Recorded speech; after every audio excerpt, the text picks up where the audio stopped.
Oh, autocorrect went wild here. Let me just take this from the top and edit this all out. Okay.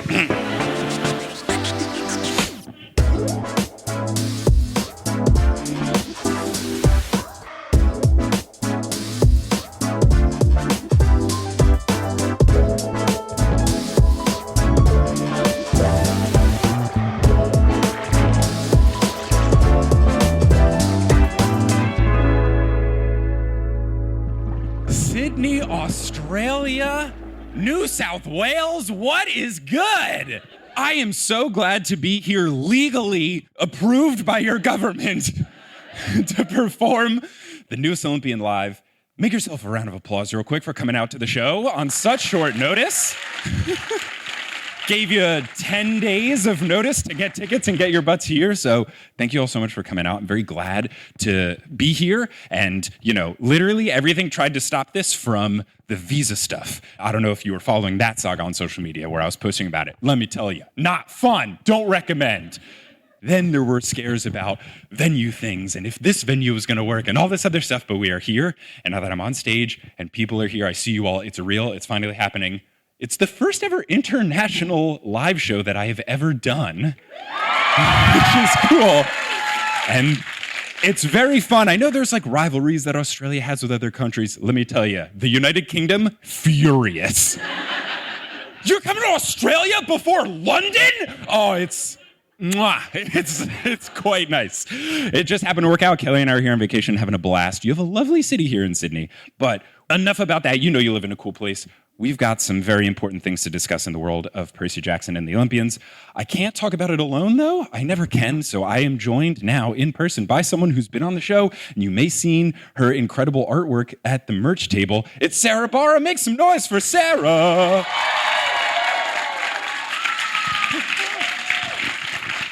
Hi, hello. Hello, how's it going? I'm good. Good. Now, I've already gotten the explanation of how you're here, but in previous episodes of the Newest Olympian, you've mentioned that you are not Australian and you do not live in Australia. Nope. More South America. Do you want to explain to everyone how you're here? Because just in case anyone's like, did she fly from Brazil for the show? I mean, could be. No, that's not the case. No, I just came here to study. And for some reason, I just said to myself, I'm not going to go to New York this year, so I'm not going to see a live show. So, that's sad. And at some point, I saw a tweet saying, I'm going to Sydney, probably just having a live show. And I was like, what? I'm in Australia too. I can do it. I can do this. So, yes. And the best was you DM me like, I think I'm going to travel for the show. And I was like, do you want to be the guest? Like, if you're going to come down to Sydney, like, don't just be in that seat, be in this seat. And talk to me about chapter 2/3 of the fourth book of Percy Jackson and the Olympians, The Battle of the Labyrinth. So shout out to everyone here who's in the future because of the podcast. Yeah. After this episode, I will go home and do the rest of the work to post an episode from book 3. But now we're all here where I know things about book 4, and it's exciting. So where we last left our heroes, which you wouldn't know because I haven't posted the Dallas live show yet, but where we last left our heroes, Percy was frantically returning to his cabin to clean everything, but Tyson had already cleaned it all. But then Percy got the credit for it by Selena for no good reason, and then she winked at him after, which was an interesting development. I mean, Tyson, come on, best brother. Yeah. He's just doing everything that he can to help Percy. And yeah, cool. I don't know why. Tyson. I just don't know why Selena's instinct was like, clearly it must have been Percy. I mean, there's so many girls. They're just around Percy at this point. Oh, okay. I'll have to keep my eyes out for big man on campus Percy. So, Percy and Tyson then spend the afternoon hanging out and catching up. And Percy says that it was much needed for him to kind of refresh the old mental health. And honestly, for me, given that I was reading this chapter in a very stressful time, I was like, I needed this too. Yep, perfect. So they go to the forge and they help out Beckendorf with various metalwork. And Tyson shows them how he crafted magical weapons when he was on his cool little internship with Poseidon. And he makes a flaming double-bladed war axe so quickly that even Beckendorf is astonished. Flaming double-bladed war axe seems very cool. Yeah. I don't know how you get the flames to be in there, but... You click a button. Yeah. Oh, yeah. Of course. Now, I'm realizing I forgot to ask you our newly instituted question. There were a couple different people who reached out as like, what do I do when I have extra repeat guests? Because it's always like, how'd you find the books? Godly parent sorting. But now you've reached, I feel like I should have like, they do the jackets for the people who like been on SNL 5 times. I feel like I should give you something. Kelly will be like a general with like medallions all over. The question that a couple people suggested was for your nectar and your ambrosia, what would those taste like? Ooh. So basically your ideal drink and your ideal food, what would those be? Oh, I've thought about that a lot. And probably something with coffee or beer as a drink. Okay. Just in general. Mm-hmm. And food chocolate. Just plain, basic milk chocolate. That's it. Okay, nice, simple, straight to it. Yep. Coffee, beer, chocolate, easy peasy. Yep. While Tyson is working, he describes his year at sea with a glint in his eyes when he discusses things like the forge and Poseidon's palace, but his tone shifts when he discusses how tense things were at the time. The old gods of the sea who were around in the Titans' time, they are starting to make war against Poseidon. Mm-hmm. And when Tyson left, there were battles all over the Atlantic. And this makes Percy feel like he should be helping out and he wants to be there, but Tyson assures him that Poseidon says he wants both of them at camp. Good, cool. Perfect. My thought here was that Chiron clearly got to Poseidon and was like, yo, the plot. I need these kids at camp. We need to make sure. I don't know if I can say this now because we're like in the middle of the story, but centaurs are known to see the future. That's true. So he knows the plot. Yeah, he knows. Look, as I have established on the show, like Chiron is pulling all the strings to make sure that everything thematically has drama and intrigue and all that kind of stuff. So I don't know if he like paid Poseidon under the table of like, come on, I know these kids would help, but we need a story. So Tyson and Percy then go to the canoeing lake with Annabeth. She's happy to see Tyson, but Percy can tell that she is distracted when they're talking to her because she keeps looking over at the forest as if she is worried about Grover's issue with the Cloven Elders, where he had his very frustrating meeting with them and he has his new 1-week task. Yep. Now, Percy sympathizes with Grover and he notes that he just hasn't seen Grover since this meeting. It hasn't been that long, but still very much given the impression that Grover is pretty stressed out right now.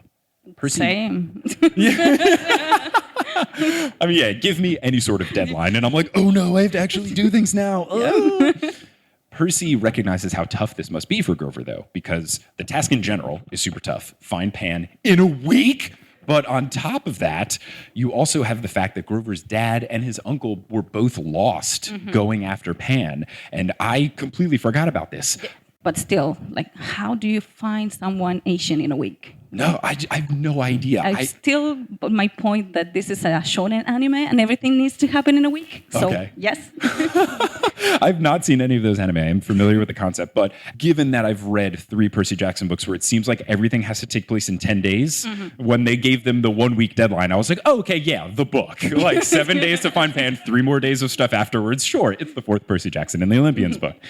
Percy, in classic form, asks Annabeth what the other way of finding Pan would be, the thing that Annabeth and Clarice were talking about that Clarice brought up earlier. I like that he's very direct. It's very good. She says that it is something that Clarice scouted out this summer and that Annabeth helped her with. And she notes that it's dangerous. Specifically, it's very dangerous for Grover. And honestly, sounds like the plot of the 4th book. I'm excited.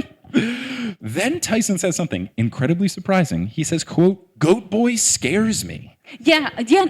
I'm still trying to think, why is that? Because, well, he said it like pointy. Yeah, his reasonings specifically are hooves, horns, and goat fur being itchy. Yep. Yeah. But still, it's like, you're a Cyclops. It's the other way around that I remember. So it should be like Grover. Well, he is scared of Tyson too, but why? I need to. It makes me want to reread every previous Grover Tyson interaction to see if that was there or if Rick was like, oh, I need to write this in. But yeah, as we'll learn later in this chapter, Grover is afraid of Tyson. So I feel like they both need to just get in a room and be like, hello. I'm scared of you. You're scared of me. Let's work this out. Okay? We're fine. We're nice. We're both great. I don't want them to be afraid of each other. They're two of the nicest boys. They are.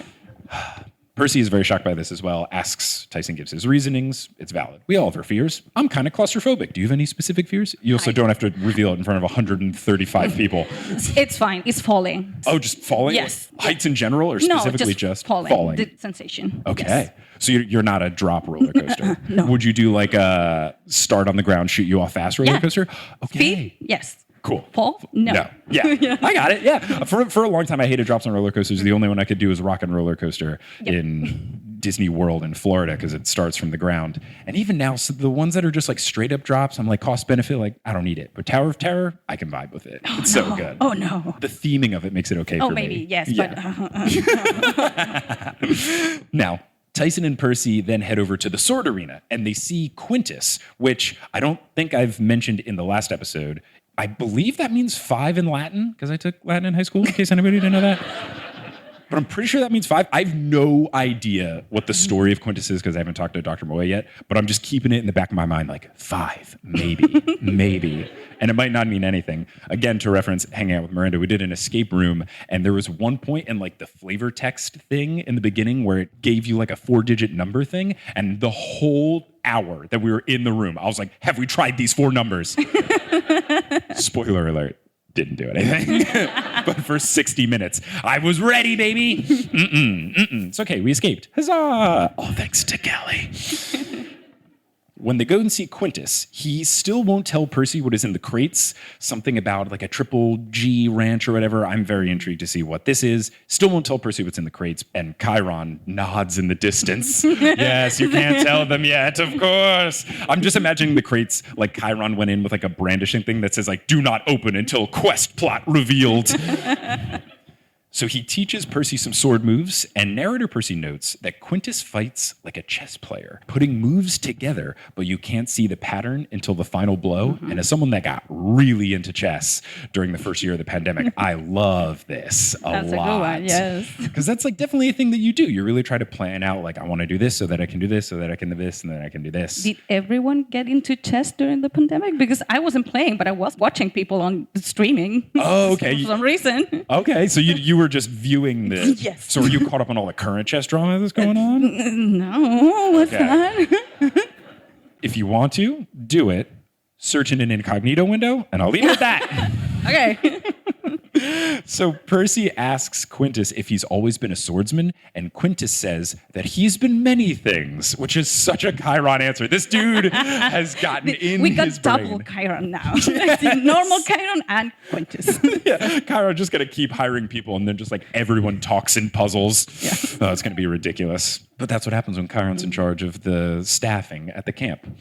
Percy notes the purple blotch on his neck again, which was introduced when we first met Quintus. And Percy is now convinced that it is a distinct shape. It's not just like a birthmark or a scar or something.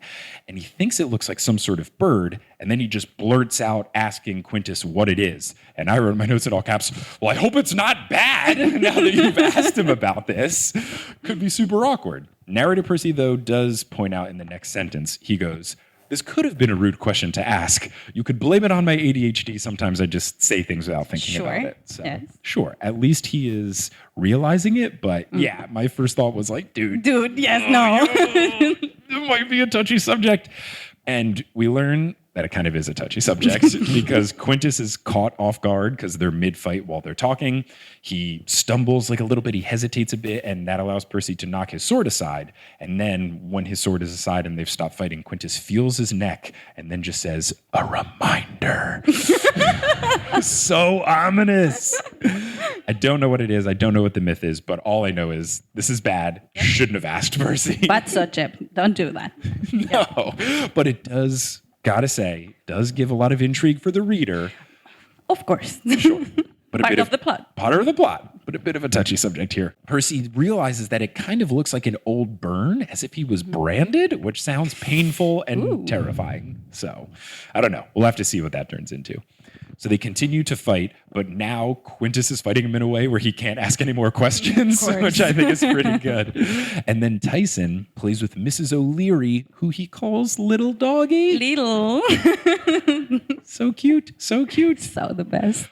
Something I was meaning to ask, was there any point in time, whether it was Mrs. O'Leary, the Little Doggy, anything previously, have there been any translation from the Spanish version differences that you noticed over these chapters? I remember at the top of my head, I think not. Okay. I think this is one of the best translations that I had. Okay, so, cool. Yeah, cool. The other ones were like kind of rocky. They are still missing some of the translations, but it's fine. This is good. I was going to say, this chapter has no name brands and no puns, so it feels like the translation is safe. There's one that is coming that I remember. Yes. Okay. Yeah, just now. Okay, cool. So by sunset, Percy and Tyson are tired and sweaty. Quintus hasn't broken a sweat, and Percy notes that that's strange. And I'm also wondering if this is some sort of like thing about Quintus where he's incapable of sweating because he's some sort of special something, or he's just really good at sword fighting, and Percy's not that good, and he's just like, maybe. Yeah, Percy, you're doing great. Good job. Maybe he's an old dude and Percy. So, yeah, could be. Yeah, he's got experience. Maybe he's just, like when Morpheus is first fighting Neo, and he's like, I'm so bored. Yeah. Maybe. I don't know what's going on. I love it. See, that could be something where you could just be messing with me, and it would be either way hilarious. Anyway, Percy and Tyson go back. They're going to go shower. And narrator Percy says that it was just feeling like this was a good day and a normal day at camp, which means something bad and terrible is going to happen at the end of this chapter. There's no way nothing good can last for Percy Jackson.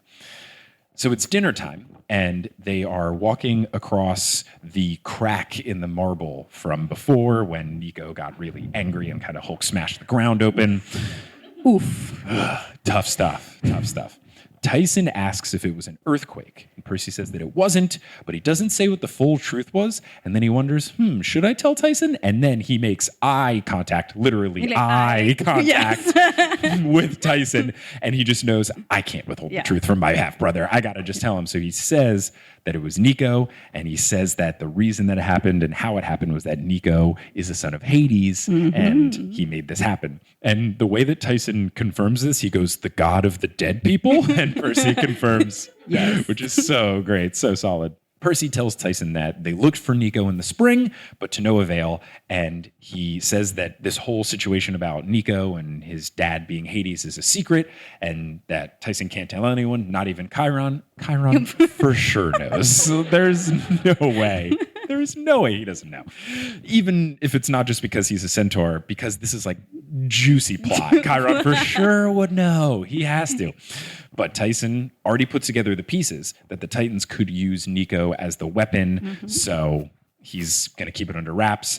But I did wonder, if Nico, because there is the question mark about Nico and Bianca's age. I wonder if Nico is actually under 16 years old, or if he just looks like he's 10/11, because you're in a position where you can literally say nothing to not spoil things and not activate the trapdoor that's rigged under your chair. But I'm wondering if that's actually a concern. And what would be really cool is if Hades is like super good guy Hades, and the reason, because I don't really know why, but there's this whole thing of like maybe Nico and Bianca were put into a hotel for an indeterminate amount of time. Maybe he was waiting for them to both turn 16 so that they couldn't be the weapons, and like Hades is actually a really good guy. This is just me like fishing it out, and everyone is silent, which either means I'm right or super hilariously wrong. Find out in 4 months on the newest Olympian. Tyson promises to keep this a secret, just like he'll keep the cause of the crack a secret. Such a good brother. He's a really good brother. He is a really good brother. Did I bring my water bottle on stage? Okay, great, cool. My throat was like, what are you doing? You've been talking for 25 straight minutes. I need to breathe. After that Nico thing, I was like... Who's to say? Rick Riordan is. So, Tyson promises to keep this a secret. That night, Percy is afraid to sleep. They're back in their dorms, and he's afraid to sleep because of all the nightmares that usually happen when he goes to sleep, and he's worried about what sort of plot-related nightmare he might have. But when he's staring at the underside of the top bunk, he notices a light is coming from the fountain. So he springs out of his bed to see what was the matter. And Tyson is asleep. He's snoring. He is in such a deep sleep that Percy describes him as sleeping like a tranquilized elephant. Wow. Which is pretty good. Similar to me, I'm quite the deep sleeper, which has its pros and cons. Are you deep sleeper, light sleeper? No, Okay. Very light. Okay. Unfortunately, Kelly is a light sleeper, and every now and then I will do something that makes just like the tiniest bit of noise or like the littlest bit of light. Usually it's like, oh, I'm like scrolling Instagram stuff before I go to bed, and Instagram's like, what if I played this reel you didn't want to hear? At volume 75. And it's never even like a good one, like from an NBA account. It's usually like a suggested reel. And it's like, here's a bad joke that's loud. And then Kelly's like, oh, what? And I'm like, no, I'm so sorry. No. The worst. But he's asleep like a tranquilized elephant. And then there is a rainbow that emerges. And it asks Percy to deposit a drachma. And I wrote in my notes, since when do you have to do that to receive a call? And then the next sentence, Percy's like, I've never received a collect iris message before. Which I thought was such great. an old thing to do It's now. such an old dated reference. Yes. Have you ever given or received a collect call? Right now, no. No, I've never had one. Ages ago. I literally never done one in my life. Really? And No, never. I've done it like several times. But Okay. back in like 2001? Yeah? Something? Yeah, no. I don't know. Ages ago. Maybe it was more of an international thing, but at least like for me growing up, I never had to do one. The only reason I knew what a collect call was because of commercials where they would talk about it and Right. stuff. And the only commercial I remember, and I don't know if they played this one in Australia, but who here has ever made a collect call or knows what it is? Okay, great. You were very emphatically pointing to whoever you're with. I brought my mom. My mom's old. She knows what collect calls are. So a collect call is, I don't know what the reasoning is, but you have to like pay to receive it. Like sometimes it's like because of an international call or whatever. The only reason I know about it is that there was a telephone commercial, which was trying to like brag that you didn't have to pay for collect calls. And the way that it was is like in the context of the commercial, they were trying to save people money on collect calls because when you make a collect call, it would say like, oh, you have a collect call from the name. So it was a couple who had a baby and they said that their name was, we had a baby, it's a boy. And then it was just like this joke of like, oh, we had a baby, it's a boy. It was like this like 90s, 2000 jokes. And that's the only reason why I know what a collect call is. There's like some people that are like, oh yeah, or if you've ever listened to a McElroy podcast, that's the joke Griffin makes all the time. Oh. So, collect calls, super dated reference. This is Uncle Rick putting on his old guy pants and being like, ha ha ha. Well, you know that the books are old now, so. Yeah, but I mean, even for like 2008, when this book. Yeah, like, it was very old. So how are they gonna update that? I wonder. Yeah, we'll have to see. Right, Just because the calling? TV Just using- show. yeah. I don't know. Maybe I think you can do this without. Because even when I still don't know who plays this call and what the situation is, but like even when They're just gonna project the thing then. Let's just start the call. Yeah. like a Facebook call, but oh god, if they update it and it's like Zoom. And they're like, With oh, for background. this Zoom, you need a pro account. You're Oh. like, pro account, drachma. Ugh. I don't know how they're going to update it or modernize it. But yeah, wild in general that he had to pay a coin to receive this call anyway, but he does. Then Percy enters in the coin and he says, oh, Iris, goddess of the rainbow, show me whatever you need to show me, which is great. He's very confused. He's always poignant when he tries to be very profound. This is what narrator Percy says. The mist shimmered. I saw the dark shore of a river. Wisps of fog drifted across black water. And at that point, I know, ooh, the river Styx. The beach was strewn with jagged volcanic rock. A young boy squatted at the riverbank, tending a campfire. The flames burned an unnatural blue color. Then I saw the boy's face. It was Nico D'Angelo. He was throwing pieces of paper into the fire. Mytho-magic trading cards! Part of the game he'd been obsessed with last winter. And I just wrote in all caps, not the cards! yeah. That's how you know Nico's hit rock bottom. That's so sad. So sad and so emo, sorry. But yes. Yeah, it's big on the angst here Yeah, to rip up the cards. But man, I don't know. I hope he's able to get these back. It's just really sad. He had an entire collection. I know. I hope he's not Makes ripping me up the sad. good ones. Hopefully it's just like the ones he didn't care about. Like maybe it's not his main deck. Maybe he has the spares. I don't Yeah, know. maybe it's just doubles. I don't know. It's really sad. But narrative Percy says that Nico looks older than 11. with shaggier shoulder-length hair, so he's truly going into his angsty preteen phase. We all have to do our thing where we have bad hair when we're 11 years old. It's a rite of passage.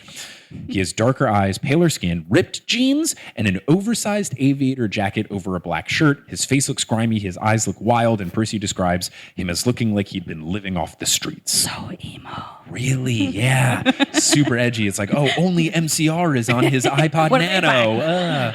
They're back, so I'm with Nico. So they are back. Yeah, big resurgence of that era of bands. Shout out to past guests of the show, Bobby Wagner, who got me into the Paramore verified fan pre-sale so we can go see Paramore at MSG in May. Gonna be a good time.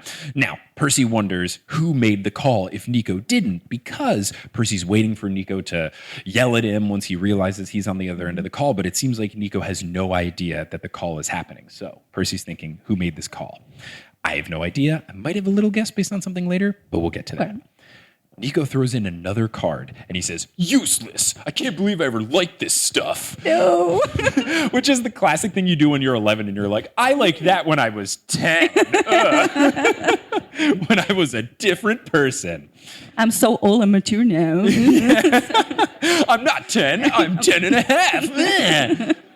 So then someone near the fire agrees, calling it a childish game. Percy can't tell who it is because, of course not. We're only on chapter 2 here. We can't learn who characters are.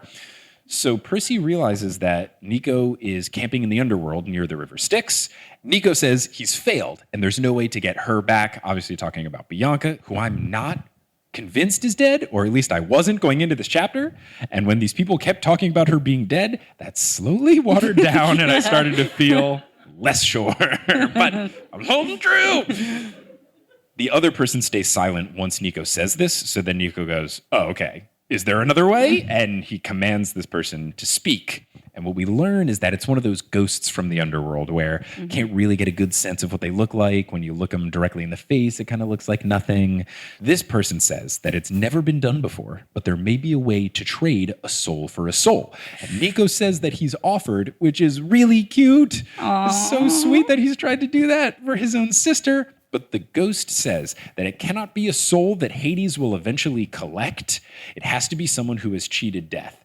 And initially, just a really sad thought to think that Hades is going to have to collect the soul of his own son. Like, that's just a tough thing. Yes.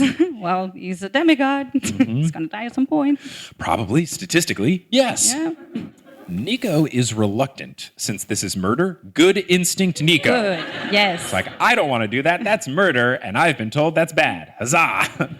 But the ghost categorizes it as justice or vengeance, and I wrote, those are different. Yes. And literally the next sentence, Nico goes, those are not the same. Yeah. Good one, Nico. Good one. Yeah, he's right on top of it, which is really nice. Nico asks why he cannot summon Bianca, and he notes that Bianca would help him out right now. Bless you. And the ghost says that he has helped him and that he will continue to help him. And he mentions that he led Nico through the maze and taught him to use his new powers. So this is something I couldn't remember, but I feel like we had learned before about someone getting new powers via something. I think they mentioned Clarice before. They mention it later in the chapters we're going to cover here. But what I'm starting to learn about the maze, the labyrinth, those are synonyms. I'm assuming that if you get through the maze, you like level up. So I mean, it's a shonen. You do that. So we'll have to see. But that was very spicy to see what are Nico's new powers. And again, the plot really starting to come together. This person asks Nico if he wants revenge for Bianca or not. And Percy doesn't like the tone of him. And it reminds him of a bully that kind of incites kids to do bad things but never gets in trouble, but the other kids do. Totally understand this vibe. Nico turns so that the ghost can't see him, but Percy can, and he sheds a single tear down his face. So emo. Yeah, as it's rolling down, it's like, wake me up, wake me up.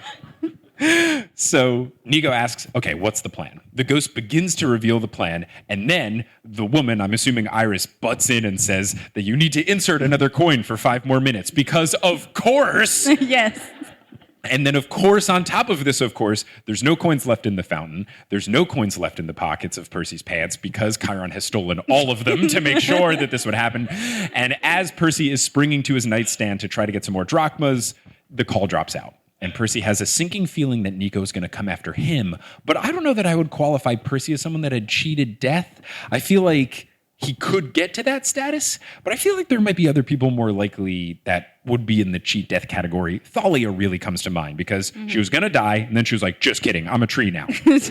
And then she came back to life, and then she's like, oh, you're going to die. It's like, just kidding, I'm immortal now. Like, she feels like she's due, but I don't know. We get into chapter 3, which is called We Play Tag with Scorpions. And first I wrote the band, and then I thought, okay, obviously it's not this, but also scorpions are scary. But I guess to you guys, you're like, oh, scorpions?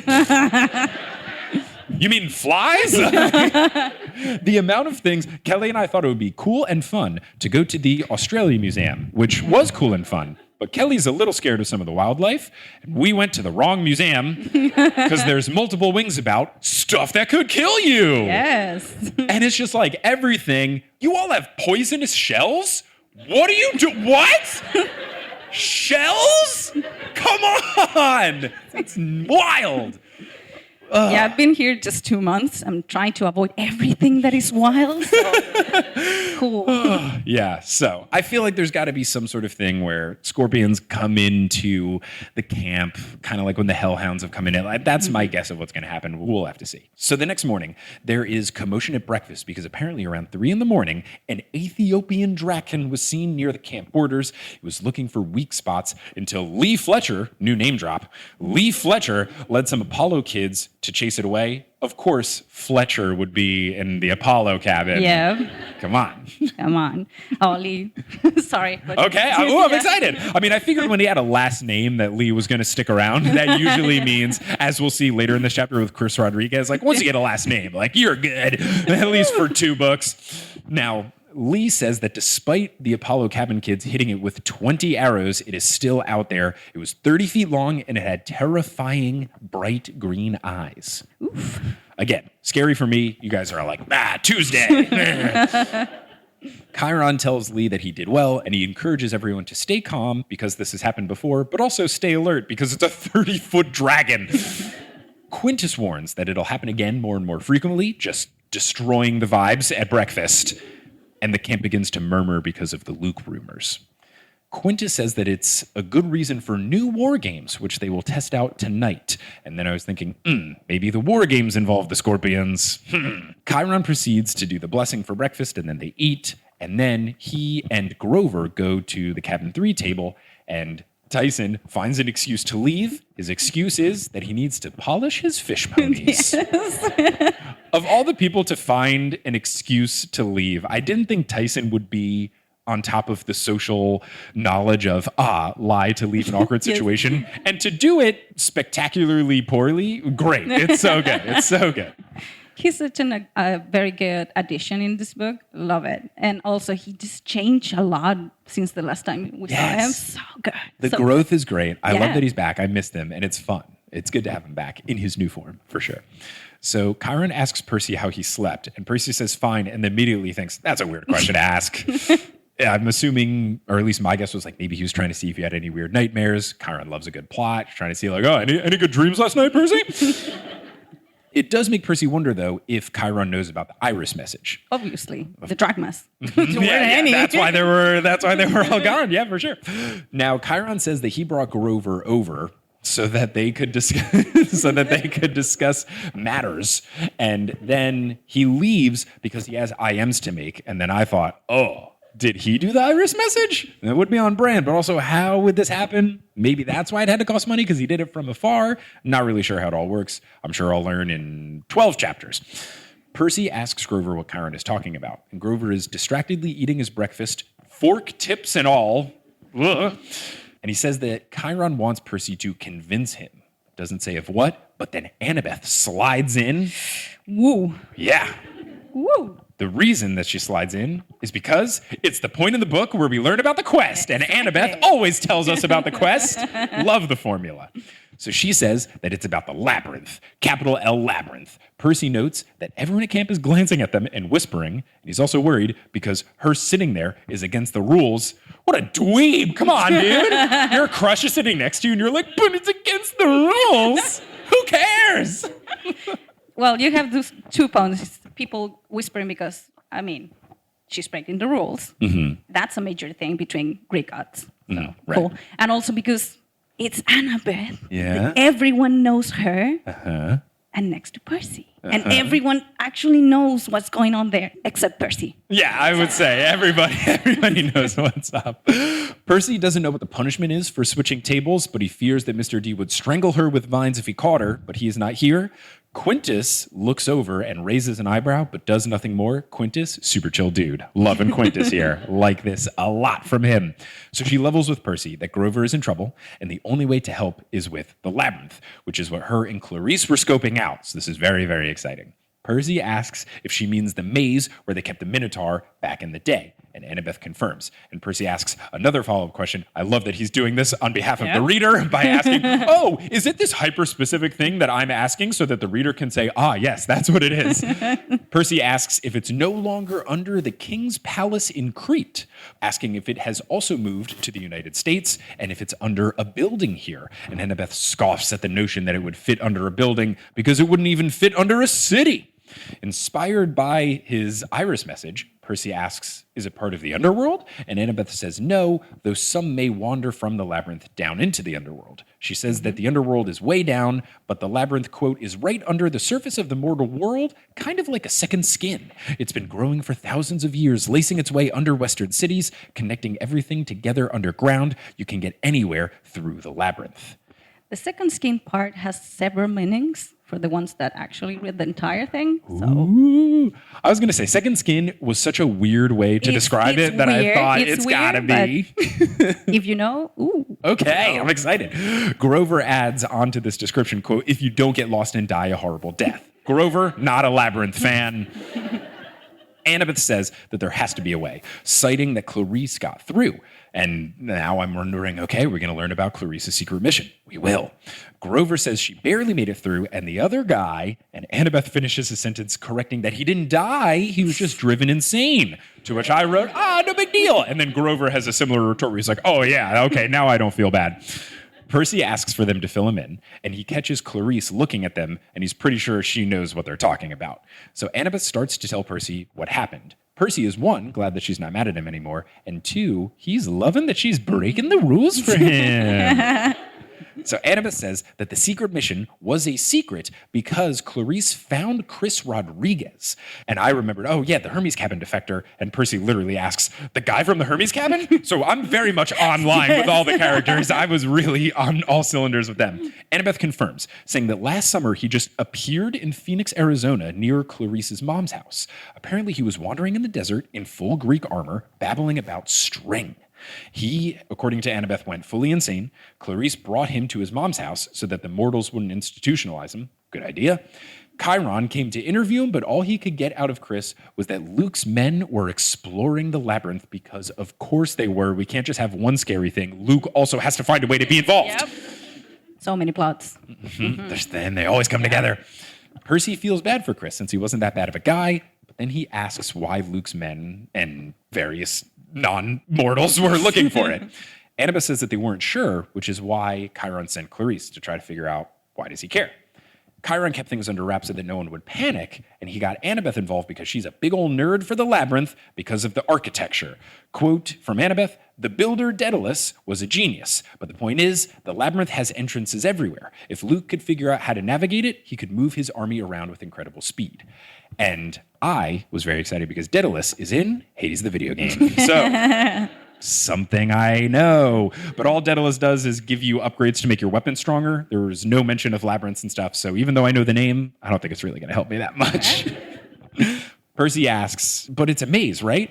And Grover confirms, saying that it has traps and dead ends and illusions and psychotic goat-killing monsters.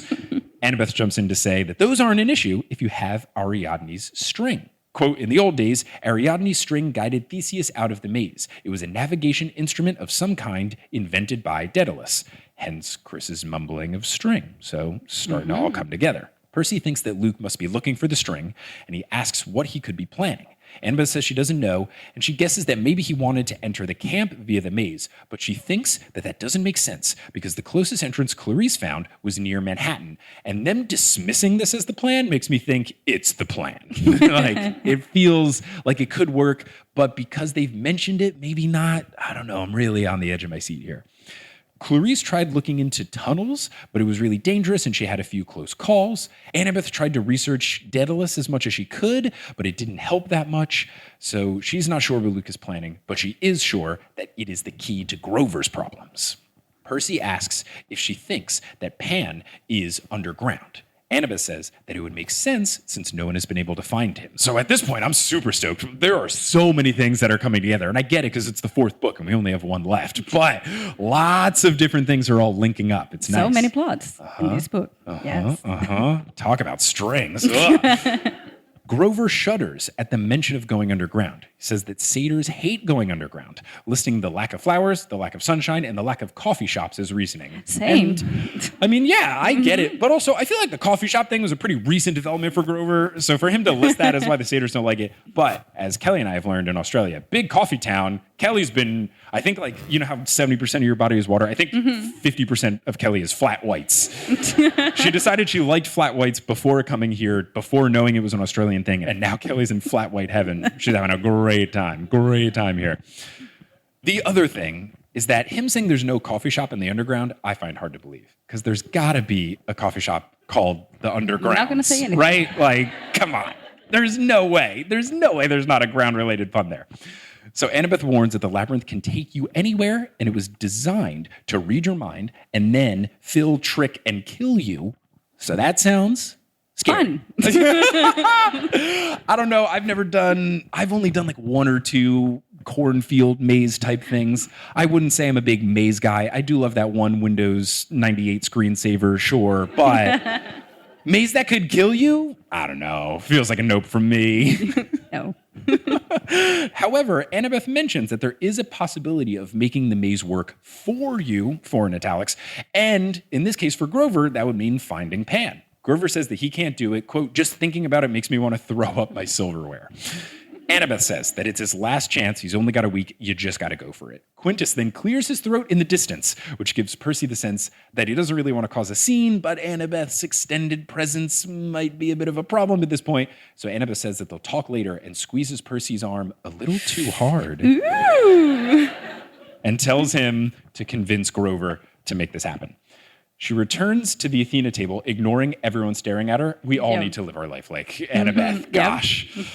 Grover buries his head in his hands, and he says he just can't do it. Percy assures him that they will figure something out, which is a big me energy where I just say, we'll figure it out when my brain says, I don't know what we're going to do. Grover reminds him of how bad he was in the Cyclops' cave. And narrator Percy reveals that the Sea of Monsters run in made him fear of underground situations even worse, and he still fears Cyclopes in general. And I now have learned that Cyclopes is the proper way to pronounce it. Shout out to the earlier episode where Aaron Park told me, you don't pronounce it that way. And I was like, yeah, you don't pronounce it that way. And then everyone emailed me like, no, dude, you do pronounce it that way. So my apologies. He fears Cyclopes in general, Tyson included, and Percy can feel this and has felt this because of the empathy link. Grover then says, I have to leave. Juniper's waiting for me. It's a good thing she finds cowards attractive. Narrator Percy then says, after he was gone, I looked over at Quintus. He nodded gravely, like we were sharing some dark secret. I really like Quintus. He's such a bro. Then he went back to cutting his sausage with a dagger. Yes. What a vibe. What a good vibe. And we will end this section on the final little aside. I stopped reading after this point. I have no idea if this has anything to do with the plot, but I love that we just get a fun paragraph with Blackjack. Just had no reason to exist, but Blackjack is here, and what a fun way to end the show here. So Percy goes to the stables to visit Blackjack for apparently no reason. And Blackjack greets him with a, yo, boss, you bring me some sugar cubes? And Percy says, those aren't good for you. And Blackjack says, yeah, so you brought me some, huh? Of course, yes. Percy smiles and feeds him a handful. Percy, big sugar dude, of course. And I have been eating lots of Allen's lollies. Yeah. we bought a bag when we got here. Polly Burge hooked me up with a whole bunch of candies and treats and stuff. I'm sure when Kelly and I get into the Q&A, Kelly will talk about how she loves burger rings and wants to eat them all over the place. So Percy, big sugar guy, gives him the sugar cubes. Blackjack asks if Percy has any quests coming up because he's ready to fly. And Percy says he's not sure because if he does have one, it's going to be underground. And Blackjack goes, "Nuh-uh, not for this horse. You ain't going to be crazy enough to go into no maze, boss, are you? You'll end up in the glue factory." Percy says, you might be right. Blackjack eats some more cubes and then goes, "Whoa, good stuff. Well, boss, you come to your senses and want to fly somewhere, just give me a whistle. Old Blackjack and his buddies will stampede anybody for you." And Percy says he'll keep it in mind. And the younger campers begin to enter for riding lessons, and Percy decides that he should leave, and he worries, and I'm now realizing he does this every single book. He worries that he won't see Blackjack for a very long time. And I thought, okay, so 10 days. Yes. And that is how we're going to end this first act. And this section of the episode, if you're listening to the podcast version of this, we're going to go to the Titan's Purse, and then we'll do the Q&A after. But now here in real life, we're in a different situation where you can go to intermission. Oh, here we go. So first off, give a big round of applause for Sarah for being our guest for the first act here. Check out all of Sarah's incredible artwork. Hell Red Sky is where it all is. If you want to see what it looks like in person, we got posters. See you all soon. Hello and welcome to the Admiral of the Labyrinth Texas edition, specifically the laundry room of Kelly's parents' home in Texas edition. Everyone is asleep. I am awake, putting together this Admiral of the Labyrinth before the episode goes live. We just got back into Texas from New Zealand. It was a blast and a half. The whole trip was wonderful. The Auckland live show was a delight. It was a wonderful time, but let's talk about some announcements and some things to address in this episode. First, things to address in the episode. In this episode, I say that quintus means 5. I was close. Quintus actually means 5th, so I was in the right ballpark. This is what happens when you take Latin in high school and not in college, I guess. Also, going to put a link in the notes to that Collect Call commercial, the We Add a Baby Eats a Boy one that we referenced. Surprisingly, but I guess not surprisingly, it was a Geico commercial, so they've just had good commercials forever. But if you want to see a YouTube video of that commercial, it will be in the description, show notes, whatever you want to call the doobly-doo of podcast episodes. Now let's move over to announcements. First, just a reminder that we are not having an episode of TNO next week, taking off for Christmas so that I can spend time with family, but I will be posting a new episode to the Potterless feed from a live show. I believe I will be posting the Seattle live show where my guest stars were Brandon Grugel and Lauren Shippen, and we did a Harry Potter reality TV gauntlet. It was super fun and super silly. So that will be posted on the Potterless feed, and then we'll be back for a TNO episode the following Monday after December 26th. I also have some live show announcements. I will be coming to San Francisco, California on Thursday, February 23rd at Café du Nord. I have never done a podcast live show in San Francisco, surprisingly, even though I did loads of improv shows when I lived in the Bay Area. I'm so stoked to finally make that show happen. Because I've never performed there, it will be a half TNO, half Potterless show. So you can get tickets to that right now at thenewessolympian.com/live. Super stoked to make that happen. I love the Bay Area, so to finally do a show there will be such a delight. And then a not so fun live show announcement. I had recently mentioned doing a show in DC on March 9th. Unfortunately, the venue where we were going to perform is shutting its doors starting January 1st of 2023. We are trying to rebook the show for about the same time, so late February, early March. So stay tuned, but as of now, there is no confirmed date and location for a TNO live show in Washington, DC, but hopefully we can make it happen and get it rebooked. Now, one thing that I can always count on is support of patrons. You all are such wonderful people. Thank you so much for supporting the show. It makes my job a little less hectic and strange and fluid and unpredictable. It's nice to have that steady patron support so I can just feel a little more stable in my very wavy, wishy-washy, loosey-goosey job that I've got going on here. So thank you to everyone who has supported the show. And I want to give a shout out to the newest members of our team supporting us over at thenewessolympian.com/Patreon. And if you're looking for a Christmas gift to get somebody, look, you can get a patron name in someone else's name and then surprise they've listened to the next episode and they hear me giving them a shout out in this portion. It makes for a great gift. You can get them just for a month and then say, hey, if you want to keep it going, go for it. Otherwise, I'm going to cancel it. Look, you can do whatever you want. I'm not your mom, but I think it's a fun little gift, especially if you're like, oh crap, the holiday is approaching. Maybe it's Hanukkah and it's already begun, or it's Christmas and shipping time time is not going to get there before the 25th. You know what happens immediately? Stuff online. Let's go, baby. Get your friends some patronage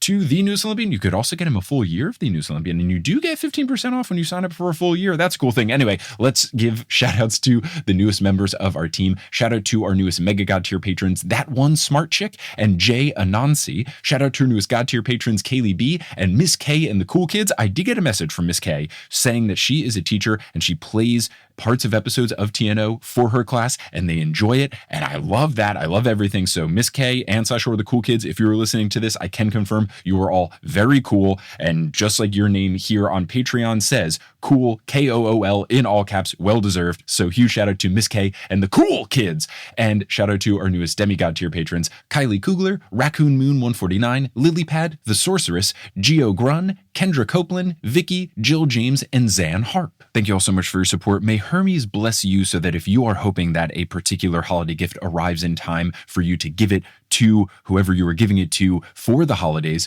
may he bless the shipping speeds that it shows up in time for your event. Also, if you're all caught up on the Newest Olympian and you're looking for a new podcast to listen to, why don't you check out one of the other shows that I create, Meddling Adults? Meddling Adults is a podcast game show for charity where I serve as the host and I have guests compete to solve children's mysteries such as Scooby-Doo, Encyclopedia Brown, Shelby Woo, Nancy Drew, so many fun different mysteries, and whoever solves the most right in an episode earns money for a charity of their choosing. It is very fun, it is very wholesome, it's very goofy, and season 4 is in the works. You might want to stay tuned for an announcement about season 4, because recently some changes have happened in Meddling Adults, allowing me to get season 4 out there, and you might be excited about what you see. So if you want to check that out, you can search for Meddling Adults wherever you get your podcasts, or you can go to meddlingadults.com. And before we wrap up here, you're going to hear words from a few sponsors who make it feasible for me to be a full-time podcaster. Some of these ads will be read by me, and one of the new ones that you might hear being read by me is by this new sponsor, Plant Hero, who helps you keep your plants alive. Super cool stuff.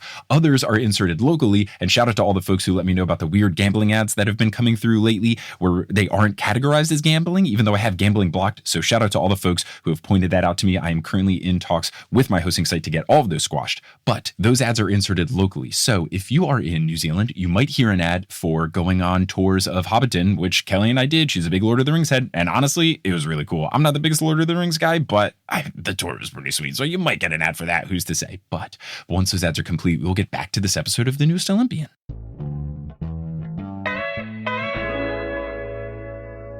Here we go. This one is from Gemma Frost. Gemma says, "Hi, Mike. If there was a Percy Jackson character who was Australian, who would they be? And can you do your best Aussie accent?" Oh, God. Okay, let's see. So if there was a Percy Jackson character that was Australian, who would they be? Like, are we making a new character or are we just... I think Percy could be Australian. Why? Because he's like surfer dude, right? Okay.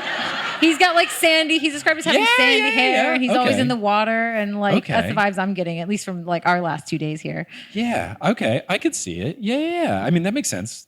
Maybe. That totally does. Maybe Tyson too. Sure. I like him having the combination of like Cyclops voice, deep voice, but also Australian. That'd be fun. I like it. I don't know if I can do my best Aussie accent. I feel like I mean, I'll try, but it's going to be bad. I do my best work when I'm with my friend Tim Smart, who's also in the crowd. We went to high school together, and he is Australian and speaks Australian with English with an Australian accent. But my best job is like hearing him talk and then like mimicking it. I do better when you do your very bad Australian accent, and then I can improve on it. But I guess I'll just say like, "You're reading Percy Jackson in the Olympians?" Okay. Then please, no. You please do yours, Kelly. I would love to. Can't. No, Rise of Bloods. No, that's cheating. Let's say. It has. We've been here 2 weeks now. And every now and then I accidentally do say a word with an accent. Because you walk around talking in an Australian accent to me all the time, and it's infuriating. It's so you walk bad. like, "Oh, want to do the walk in Bondi?" And you're just like, but yours is so bad. I know. According to Tim, you sound He says I'm getting better. Yeah, but I mean, you couldn't have gotten any worse. But apparently you sound more South African than you do Australian. You get a little bit of New Zealand. You get like too nasally in there. Yeah. Tim told me I need to hold my nose, and then I'm a little bit better. I think it does work. Okay, and enough of that. Now, this one is from Lucy. So Lucy says there, Ravenclaw, since you've been in Australia for a little while now, you're clearly qualified to speak to everything Australian related. So if there was an Australian Greek god, doesn't make sense, but roll with it. What would they be in charge of and what powers would they have? I feel like an Australian Greek god would be in charge of like wildlife, like the god of scary things like poisonous shells, apparently. That would be my vote. What about you? No, I like that. That's a good one. Okay. The god of large spiders. But as we've been told, the large ones are the non-scary ones. They're the safe ones. Okay, this is from Katrina.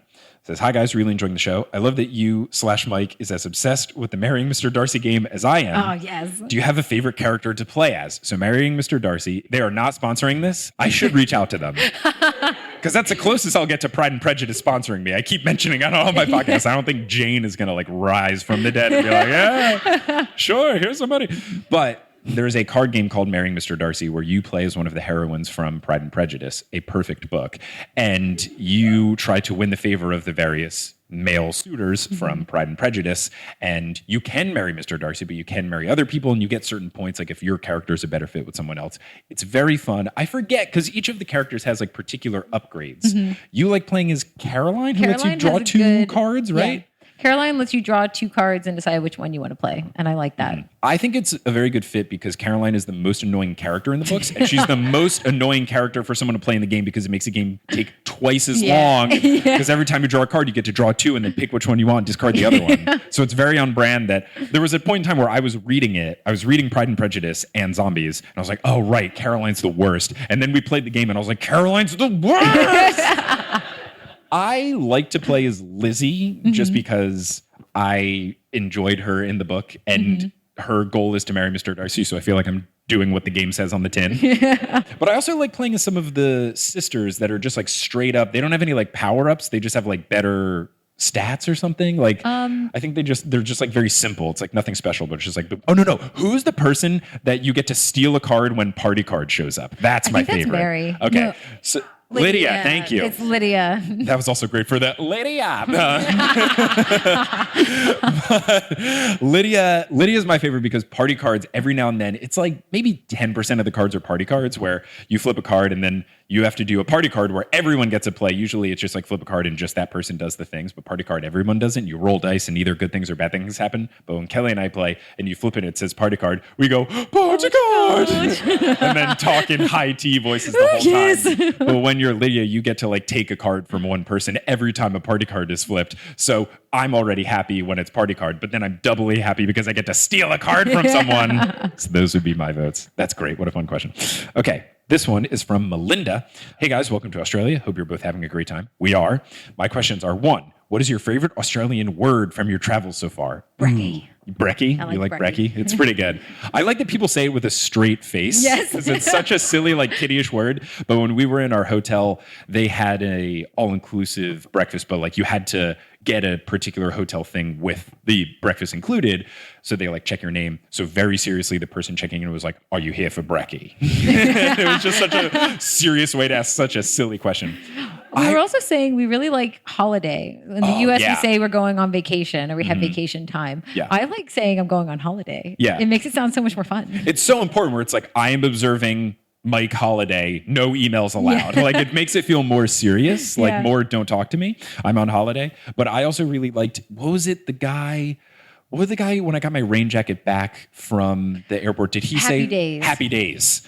Yeah. Where it was just like, oh, I was like, I talked to him about it and it was like, oh yeah, they said they're coming with my rain jacket. I left it in the over. And he went, oh, Happy Days. And I was like, that's good. I like it. I would totally buy a shirt that said Happy Days on it if that was a thing. Kelly's been on the hunt for a cheesy Australian souvenir pajama shirt. She wants like an oversized pajama shirt that says something like, crikey, it's bedtime. Even though no one says it here, even though your newspaper's apparently named crikey though, which feels like you're making fun of yourselves. Yeah, surprisingly, I haven't found it yet, but I'm working on it. I'm on the hunt. Okay. Multiple questions for Kelly. This is from Cameron. For Kelly, what's your favorite Aussie snack that you've tried since you got here? Oh, I like burger rings. Yeah. We, Polly gave us bag full of snacks, and we've been going through them like one a day for a while, and that's my favorite one so far. Shout out to snack and sports correspondent Polly Burridge, who we went to an AFLW game with and also a cricket match. And Kelly and I knew none of the rules of AFL, so she explained that the whole time. And then I knew some of the rules of cricket, but then Kelly sat next to Polly and was like, what's going on? Why are they stopping? It was so much fun. Why is everyone saying 6? I want to play cricket now. It looked like so much fun. Time. Yeah.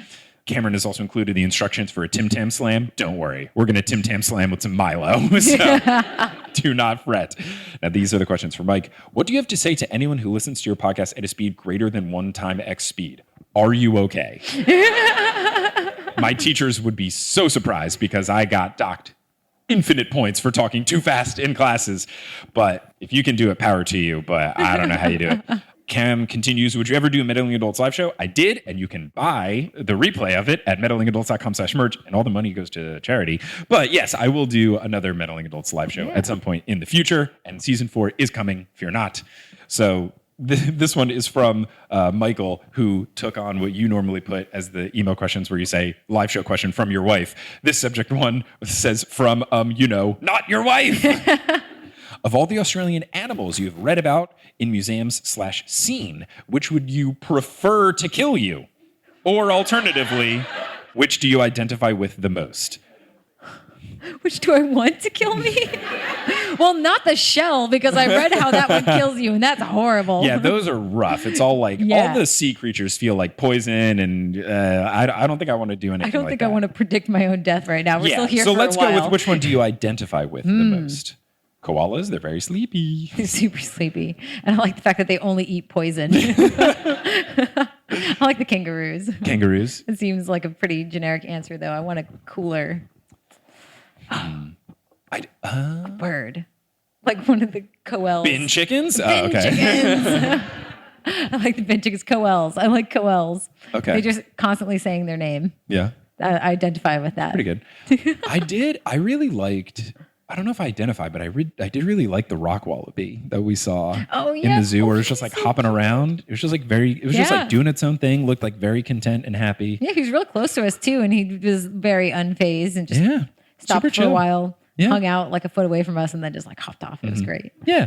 If not, I would say maybe cockatoo for the hair, but not for the yelling. They're so loud. They're loud. They're oh my God. So loud. Wild. Okay, this one is from Sabrina, who we did meet randomly, just like walking in Sydney. Sabrina was like, oh my God, what are you doing in Australia? And I was like, I'm trying to do live shows. Tell your government to approve my visa.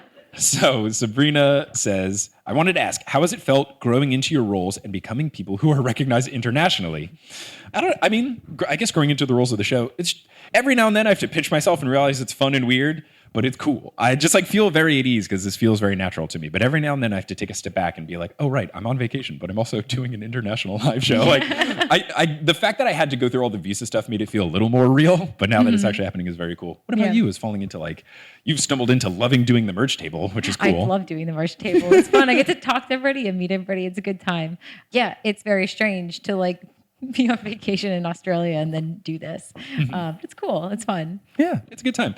And then final question here from Sabrina, and then that'll be our final one for the show. What has made you want to use your platform to call out JK for her anti-trans and non-diverse points of view? It's so important. It means the world to POC fans like me. So thank you. Wizard on Sabrina. I mean, it was just it just sucked that she was being so mean to very nice people that have no reason to do so and are already having a really tough go of it. I think really what came to it for doing on the show was at that point in time, I had the most popular Harry Potter podcast, and I was very fortunate to be in that position. And I just knew all right, I've got a good platform. I need to do what I can to call out this awful stuff.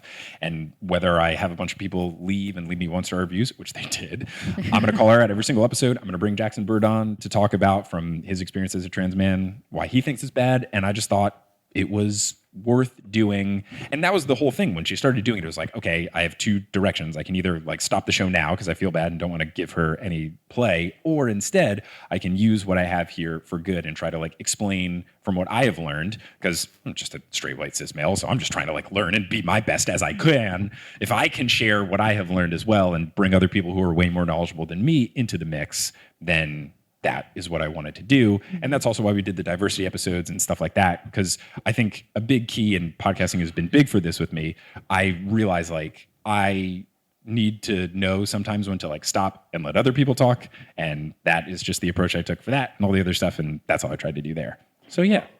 Nice. That was basically that. Yeah. I think that recently Daniel Radcliffe was asked a similar question about why he had decided to speak up against her. And he had like a pretty similar answer as well about like, he's entangled with this fandom, but that doesn't mean he doesn't want to be associated with those ideas, and also wants people to know that there is still a safe space within the fandom and people who support them, and that the fandom doesn't really need JK anymore. It's taken on a life of its own in podcasters, in conventions, in fans, and it doesn't really need somebody, especially somebody who's going so far against the ideals that she wrote, which is very strange. And so I think that it's a really wonderful thing to be able to use your platform to talk about what matters. Yeah, it was nice that I had no nostalgic tie to like thinking she was good, as I like very early on was like, she's not that good. She just uses alliterative names, blah, blah, blah, blah. But I also realized because of things like LeakyCon and all that, even before she was doing all this awful stuff, I was like, the fandom is kept together by people and things like LeakyCon and all that. Like the fans are what's keeping this going, not her. She doesn't do anything anymore. Everything post-book she's made sucks. Like Cursed Child is awful. The Fantastic Beasts movies are awful. It's not like the content is keeping it going. It's the people. So I wanted to have that space too and be able to do things like this, like have live shows here in Sydney, and we did it. So this has been super cool. Give Kelly a round of applause for being our guest for Act 2. Shout out to all the people who made this possible. Shout out to Sarah for being the guest in Act 1. For all the people, there's so many people who helped me with the visa stuff. Thank you to everyone from Jess O'Callahan to Helen and Martin, from The Illusionist to all the different people I had. Like there was a guy, Cordy, there was a guy, Andrew, there was all these different people. I emailed, shout out to the Australian government, like all the people here at the Palais Chauvel, to Magenta who helped me organize all this, everything. There were a lot of people that made this happen, and I'm very thankful to all of you. And I got to get out of here. I told them I would be out of here by 9:20. It's 9:04. I don't want to get charged extra for over-reserving the space, so I'm going to get out of here. We got merch here and stuff like that. Not going to be able to necessarily like meet and greet because you guys all have to be out of here by 9:20, so do that. But I got to combine the things. I always forget to do this. We have to combine the two things. So, as they say in the ocean, when you're about to catch some waves, I'll see you later. But as they say in the Wizarding World of Harry Potter, when they get to actually do live shows, the first ever international live show, which is super duper wild in Australia, Wizard on! Thanks so much for coming out, everybody!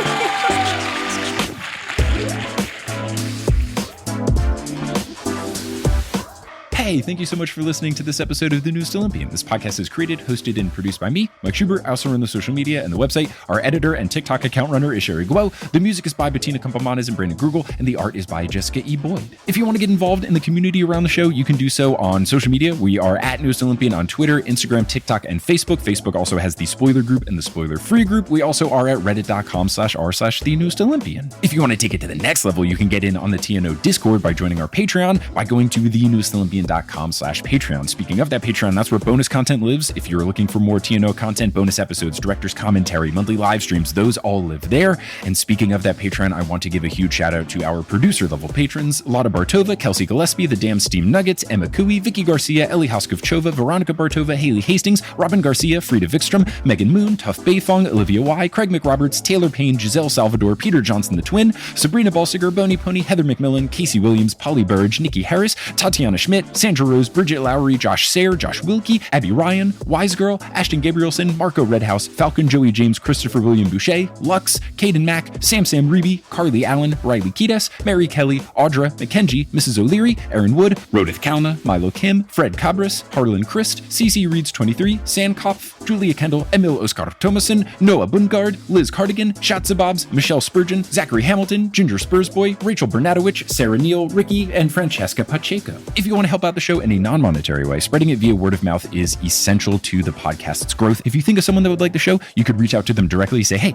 there's this podcast. You love Percy Jackson. Listen to it. Or you've been looking for an excuse to read the Percy Jackson books. Here's a digital book club. Or you could post about the show on social media, or leave it a rating and review on whatever podcasting app you're using. All of these things really do help, and I appreciate all of you who have done it in the past or will do it in the future. But I'm just so thankful that you listened to this episode, and hope you tune into our next episode, where we'll be joined by Kelly again, this time live in Melbourne, Australia, as we finish up chapter 3 and cover all of chapter 4. It's going to be a big, beefy, chunky episode, and you are going to love it. It's not happening next week because I'm taking off for Christmas. It'll be the week after that. But until then, in the new year, I'll see you later.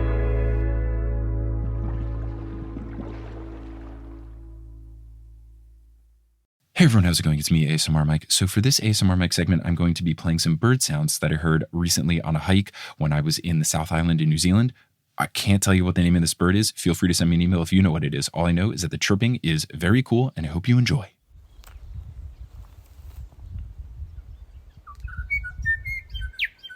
Thank you so much for listening.